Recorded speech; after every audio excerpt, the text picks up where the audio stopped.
Hey, I'm Greg. Welcome back to the channel and thank you so much for joining me for this episode of Gregg The Artivist. Now, when it comes to talking about the climate crisis, do you find yourself feeling anxious? Or maybe do you find yourself kind of tuning out from the news or avoiding reading and watching the subject matter altogether? Better still, has it ever left you feeling overwhelmed? Wondering why with all the knowledge and resources we have in the world to tackle the climate issues, there is so much inaction.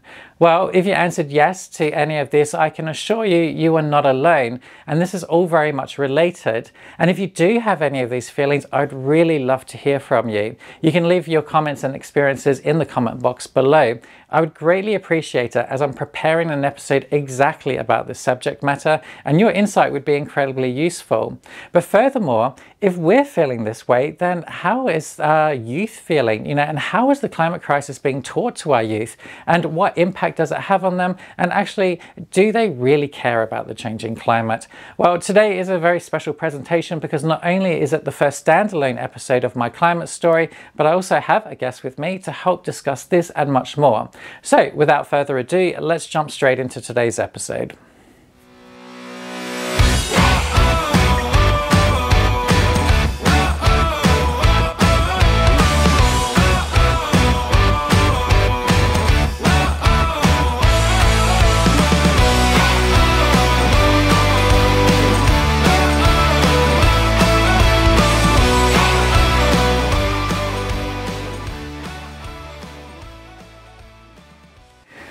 Hey, so since starting this channel just a couple of months ago, I've taken care not to, babble on too much about the climate science.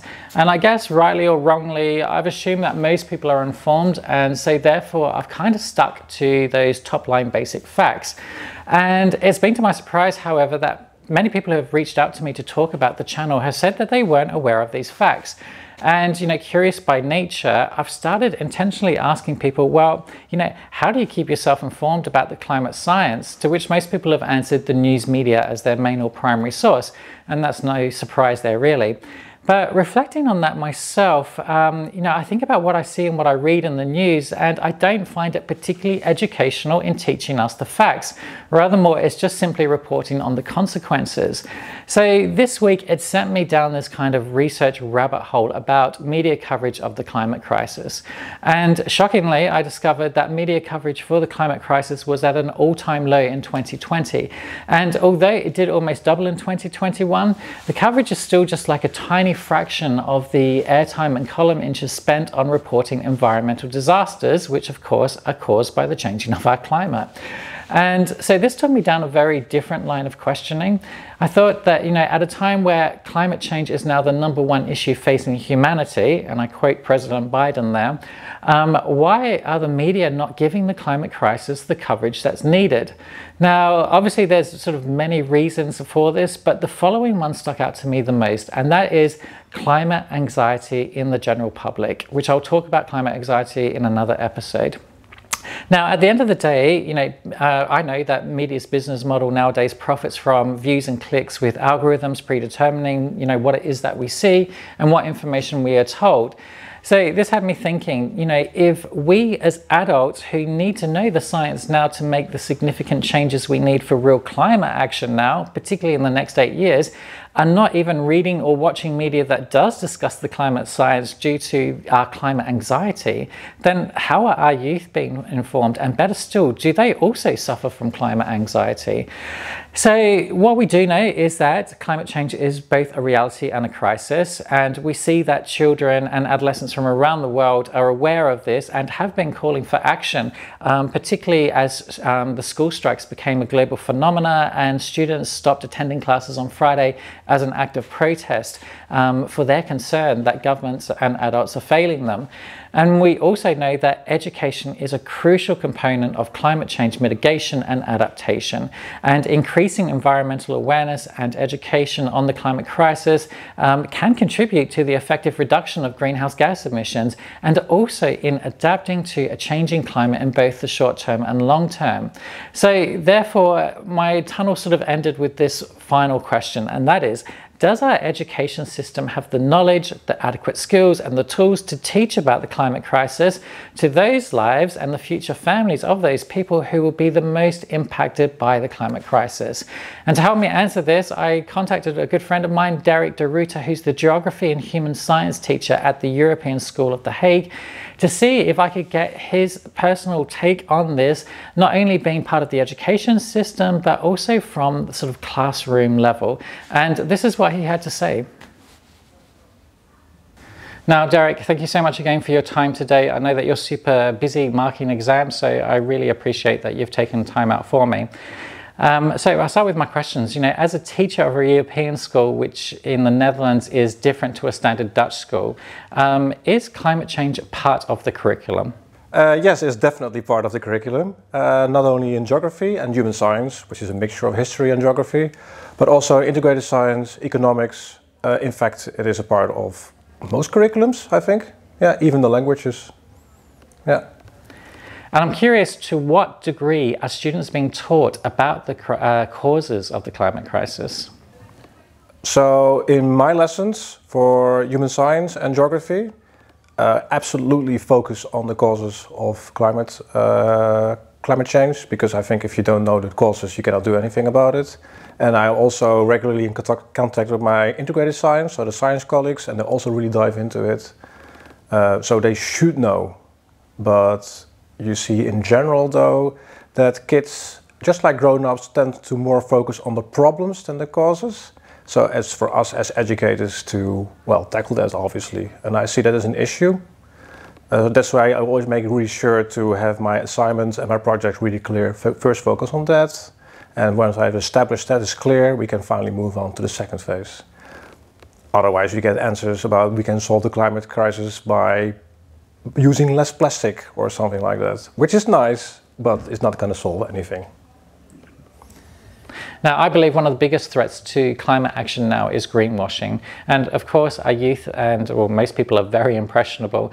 So is it being discussed with students about how they can question what they're being told or hearing from companies and corporations, or even their favorite brands, many of whom we know are greenwashing? So greenwashing specifically is not part of the curriculum as such. You won't find an objective or a term like that. But I know for a fact that my colleagues are really focused on that. A colleague I work with a lot, she teaches economics. And I also really make it part of my curriculum, as I think, and my colleagues, that critical thinking is one of the most important skills I can teach my students in secondary. In fact, I tell them, I don't care if you forget everything about geography, but it is about, can you trust what other people say? Did you look into it? What are the tricks they're using, their sources? And in fact, even for the pre-exam classes, I one time had an assignment, which during the assignment I discovered actually that the sources were pretty bad, because I didn't do my research really well. So on the fly I turned it around and I made an assignment about did they spot the weaknesses in the source. And in fact, I've been keeping it for the last 2 years as well. And it is one of my favorite lessons for S6, and it really turns them around, because I really see them sink in, because we talk about critical thinking and always making sure, and they just think like, yeah, whatever. But now they discover that actually I've been pulling their leg a little bit, yeah? And some of them pick up on that. I really see something like changing in their eyes, like, ah, okay. So I say, sorry to bring it to you, but even me as a teacher, I have my own subjectivity, I have my own holes in my knowledge, and maybe I'm manipulating you. I won't, but yeah, so don't even trust me. Yeah. Now in the media, as we know, it's only kind of just recently tidied itself up to start using a consistent language about the climate crisis and using the same climate science after years of confusion and misinformation. So is the climate science and language consistent within the education system? Within the education system, the language is precise, yeah. It's part of the curriculum, so it's pretty clear what terms to use, what the objectives are. That said, I can't really speak for my other colleagues. We all have different backgrounds, also as geography teachers. I have a real physical geography background, so for people who don't know what it is, it's more science related. My other colleagues have more like an economic or human geography background, so they might be a little bit weaker about certain different things. So that said, it's also for a large part depends on the interpretation and the actions of the teachers themselves. Yeah. Now, what do you find in the classroom being the students' biggest concerns or fears about the climate crisis? Well, the biggest concern of all the students is why is nothing happening? Why aren't we doing something? And I really see them freezing, and I get this deer in the headlight kind of feel.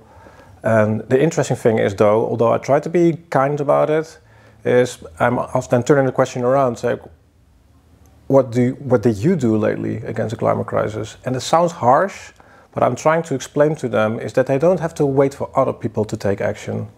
Because I've learned for myself in life, at least, that if one thing really makes me depressed and gives me climate anxiety is when I only look at the government or society. I strongly believe that in order to be happy ourselves, first of all, we have to take action and be responsible for our own actions and try to change the ones around us. And secondly, I also even more strongly believe is that society and the government is only going to change when we take action ourselves. Because our political leaders are not leaders, they are followers. So it is our action, and what we vote is most important. Yeah. So to summarize, me as a teacher, I do this always, is you have more control about what you do and what not, makes you feel better, and I actually think it's the only way to move forward.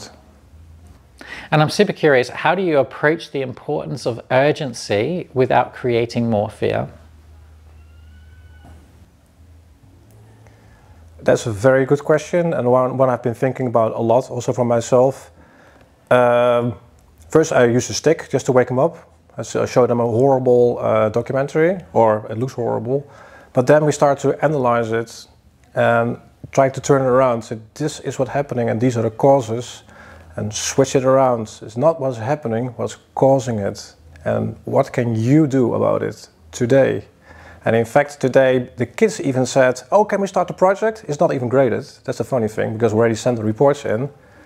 And some students said, oh, I already started cutting down on beef. We looked in the supermarket if there's palm oil and stuff. And then they came to the front, is there palm oil on this one and this one? And everyone started discussing about these things. So I really think it's breaking it down to smaller parts. And giving the handles to act on it directly, and giving that a sense of ownership and responsibility really helps against climate anxiety. Now, a global problem we're all facing is climate anxiety. It's a real problem that has one of the biggest impacts on people just tuning out from the climate discussion and paralyzing them in taking climate action now. So how is the education system supporting students and even you and your colleagues who might also be suffering from climate anxiety? The educational system itself is not set up to relieve any anxiety, honestly. Yeah, that's a short answer. We have to deal with that ourselves. And what I try to do as well, I'm not trying not to preach too much, but colleagues also come with these questions and we talk about it. And I try, well, my opinion is that we really should try to focus on a direct environment. And for us colleagues, I really discovered that being a teacher really helped to relieve a lot of anxiety. I didn't become a teacher because of this, but I've been discovering that this really feels like, hey, I'm doing something that is meaningful. I have influence. And I'm not saying I'm trying to manipulate students. I'm trying again and again. I give you the facts. I hopefully teach you the skills to look through all the greenwashing and everything else, but it's up to you to make your own decisions about your life.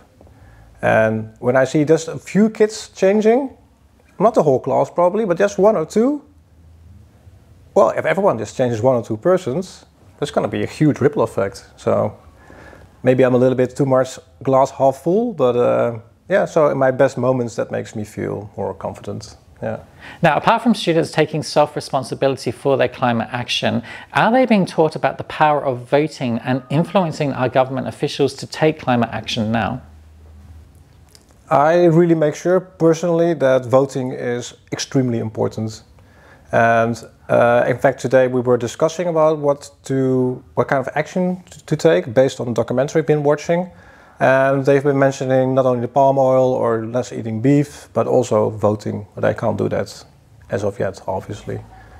I don't know what my colleagues do, but I know from personal experience that as teachers usually are pretty keen on voting, and we really advocate that as well. Yeah, not only just government voting, but even stuff like the participation council in school for students and for teachers. And I try to tell the students, even right now, you can become a class rep or just try to exert your power in any kind of other way. And I've been telling them as well about all the things in school that have changed because of the vote, the voice of students. I think it's extremely important to show them that they already have a voice and that they get used to the idea they have a voice.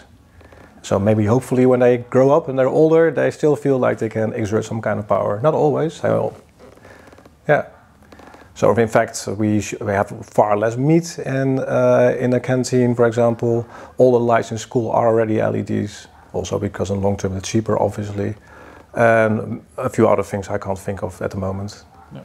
I mentioned earlier that you're working within a European school, and I guess to put that into context, you're teaching youth whom, let's be honest, are not only privileged by living here in the Netherlands, but also coming from privileged backgrounds compared to maybe students at a standard Dutch school.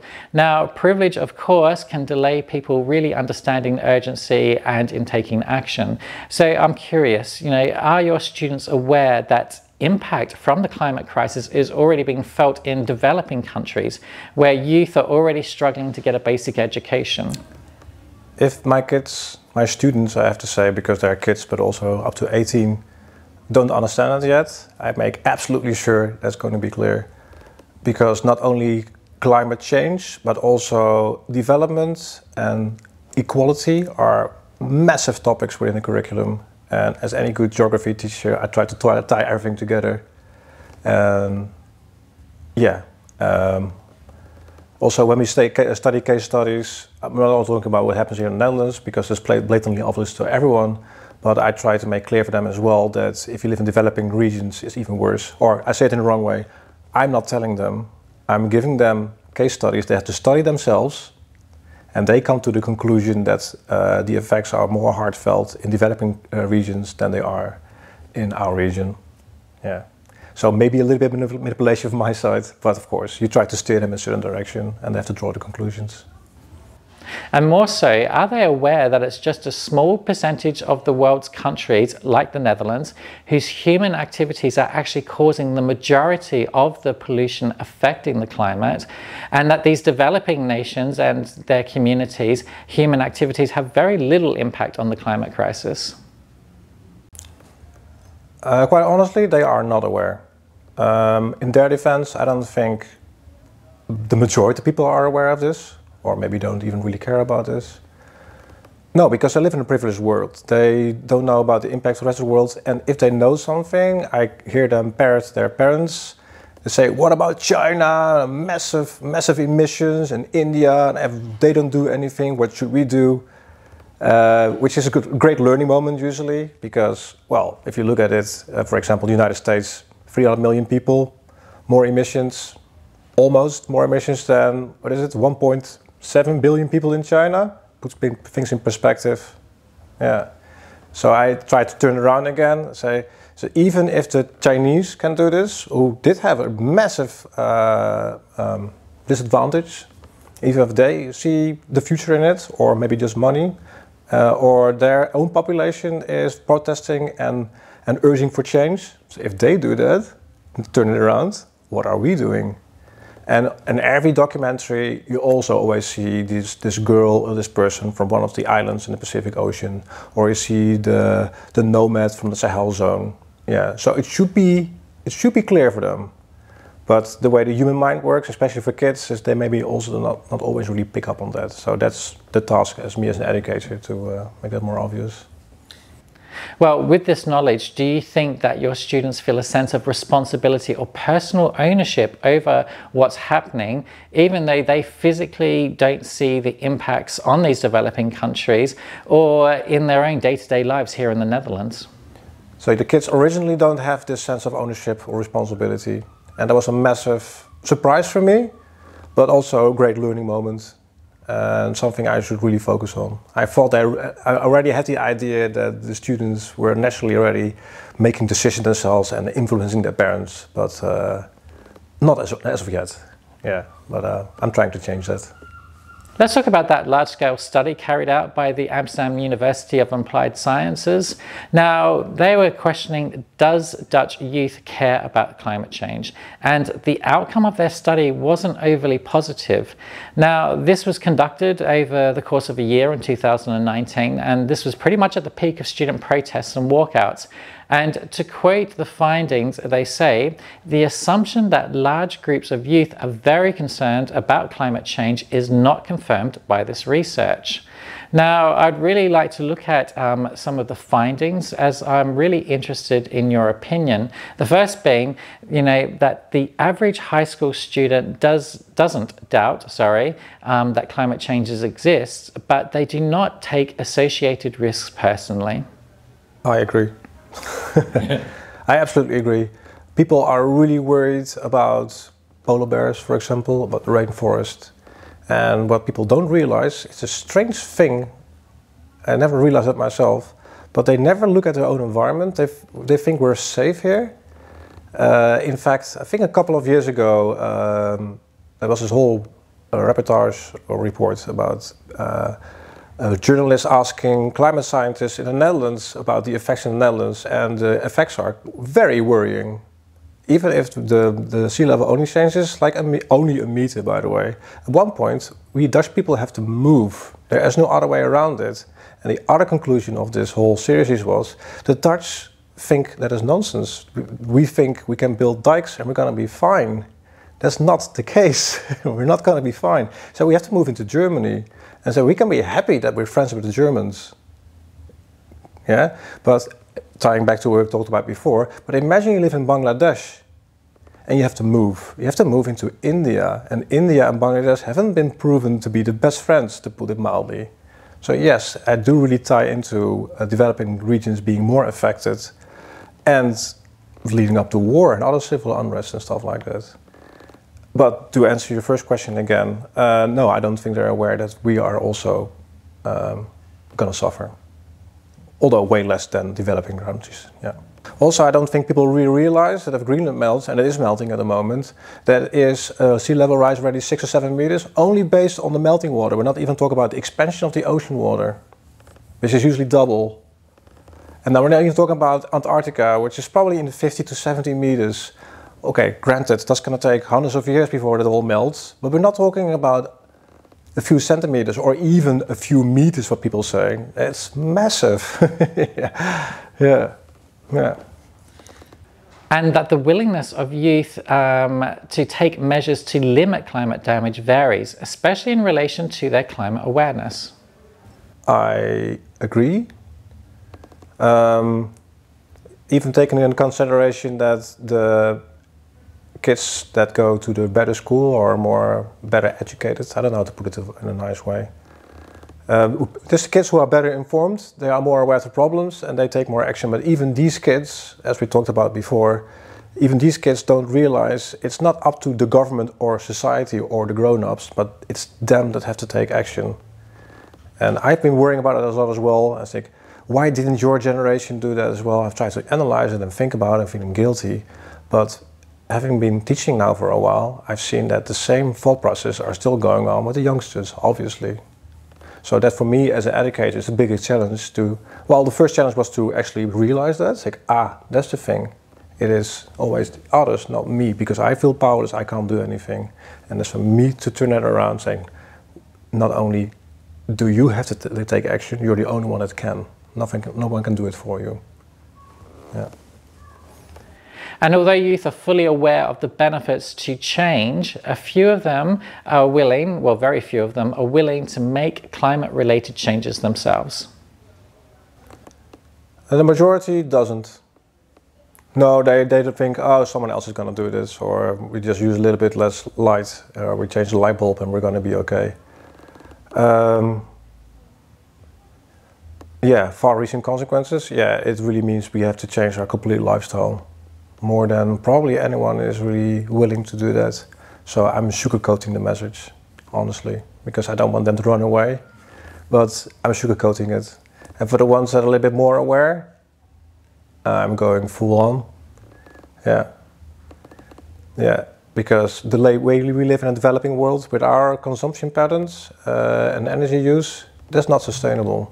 And I know sustainable has been a word that's been used too much, but it really means we can't do this.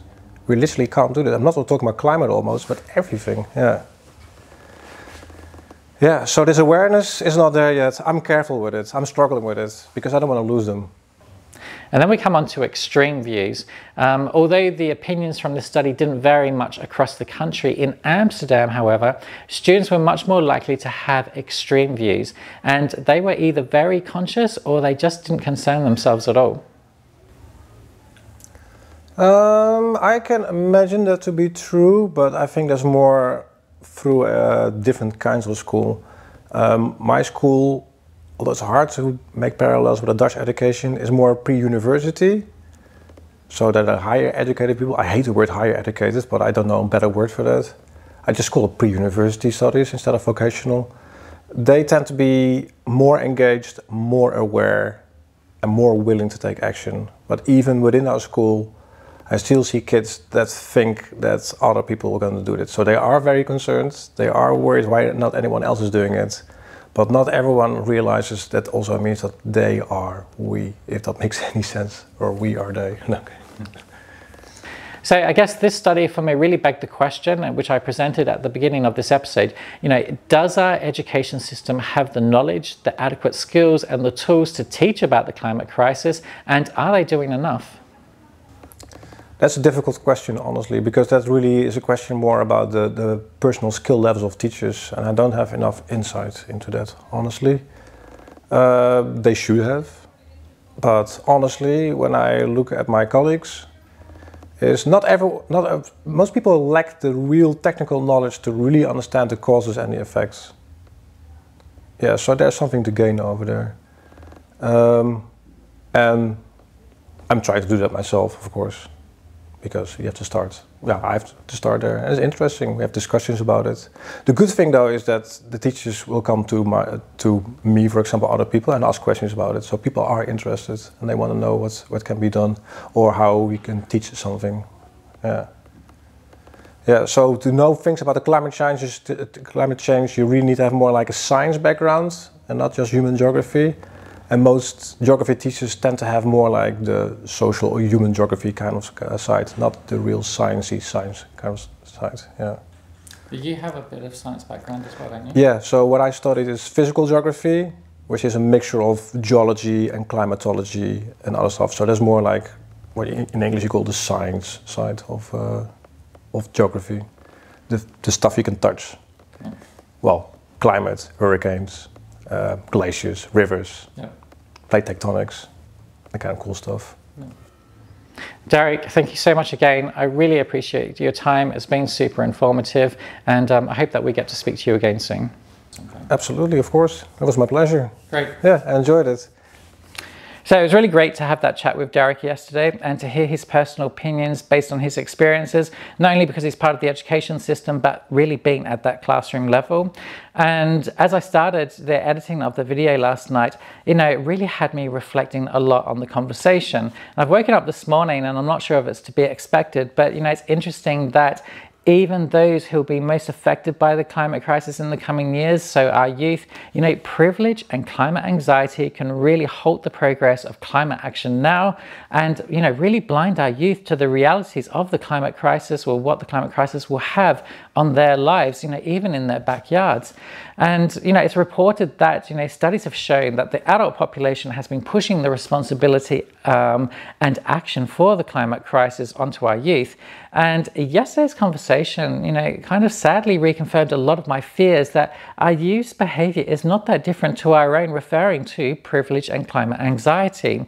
Now, the positive thing, of course, is that it was so great to see and hear Derrick talk about him and his colleagues, and for Derrick to remain so optimistic with such drive to teach our youth the power of critical thinking, as well as that, initiative to start their own climate action without shifting that blame and responsibility onto others, like the adult population. population, despite their own fears and anxiety about the climate crisis. And I really love Derrick's expression of fulfillment, knowing that, even if he's not able to reach every student, if he's able to only see change in one or two, and if we can all have that impact on, just one or two, well, that adds up to a lot. And that made me look very differently at what I'm doing and trying to achieve right here.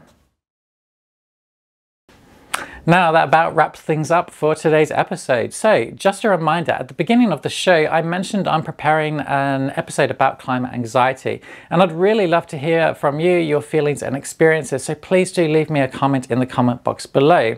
And join me next episode when I get stuck back into building my huge cardboard sculpture.